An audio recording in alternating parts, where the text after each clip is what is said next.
Y a-t-il une ressource qui t'a aidé beaucoup?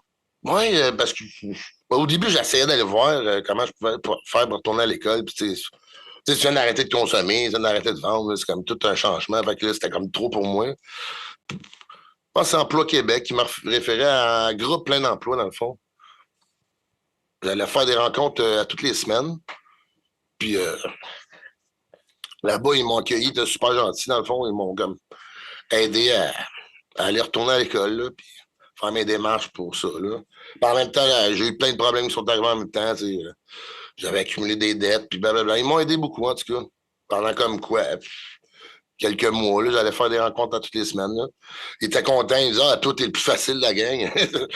Je sais pas, ils disaient, ah, ben, est-ce que, je sais pas, ils m'ont vraiment boosté, là, ils m'ont vraiment donné de confiance, là. Ouais. Ah ben c'est nice parce que ça me fait penser un peu dans le temps j'avais été au chômage puis il y en avait des genres de rencontres là, pour aider à se trouver un emploi, tu sais, mais je pense que j'ai assisté à une rencontre puis ils nous montraient à nous servir du site d'Emploi Québec puis j'étais comme Ah, ben c'est parce que je les connais déjà non, là. non, c'est ça. J'ai déjà participé à ça, là, genre 20 ans, là, des affaires de même. Là, ils te montrent à faire ton CV, des affaires QQ. Parce que c'est pas QQ pour certaines personnes, mais c'était pas ça que j'avais besoin. Là, j'étais rendu plus loin que ça. Là. C'est C'était ça de juste ce que toi tu parles c'est différent là, c'est pas le même un genre peu d'accompagnement. non, c'est un peu. Ben, je sais pas, c'est peut-être du cas par cas, les autres qui font, mais pour moi, ça a été plus du support moral que j'avais besoin, puis d'encouragement. Puis, Cool. Puis ton histoire avec la DPJ, ça a commencé comment? ben, parce que ma mère elle était aveugle, genre. Puis, ben, elle est tombée aveugle, j'avais 4 ans. Fait que comme de 4 ans à 8 ans, ben, j'étais pas mal un petit Christ, c'est que de le dire. Fait que, puis je connais pas mon père. Fait qu'à un moment donné, ma mère est allée chercher de l'aide parce qu'elle était plus capable. Je foxais l'école, je me battais, je faisais tout et temps, là.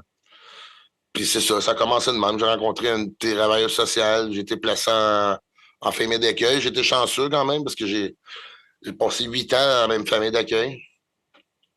Mais ce que tu dis là, tu sais, dans le fond, ça revient souvent là, dans des témoignages.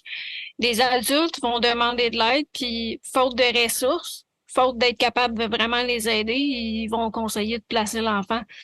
Ça arrive souvent, ça, encore aujourd'hui. Ouais, ben, ouais, c'est vrai. J'imagine, en tout cas, moi, dans le temps, c'était ça, là. Ben, Mais as-tu une idée pourquoi tu avais des comportements, comme tu dis, de petit Chris à cet âge-là? ben, j'imagine que le fait que je connaissais pas mon père, le fait que ma mère qui est tombée aveugle, je veux dire, tu sais, j'ai eu des traumas aussi. Tu sais, madame me faisait garder, puis là, ben, elle s'est rendue compte que les gens là-bas consommaient, puis bon, elle m'avait enlevé de là-bas, j'en voulais pour ça à ma mère. Fait que j'en voulais beaucoup à ma mère pour ça. Veux pas, tu sais, ta mère qui perd la vision, j'imagine qu'elle a eu une période d'adaptation à sa condition. Fait que, veux pas, c'est sûr que ça la rendait plus vulnérable, elle, mais probablement aussi toi. Ben, c'est clair, dans le fond, là. Bon, ouais, c'est ça. Puis, tu sais, elle m'a demandé des affaires aussi, tu sais, pour l'aider, nanana. Bon. Ben, tu sais, aujourd'hui, j'en veux pas, là. À ce moment-là, j'en voulais, là, c'est clair, là.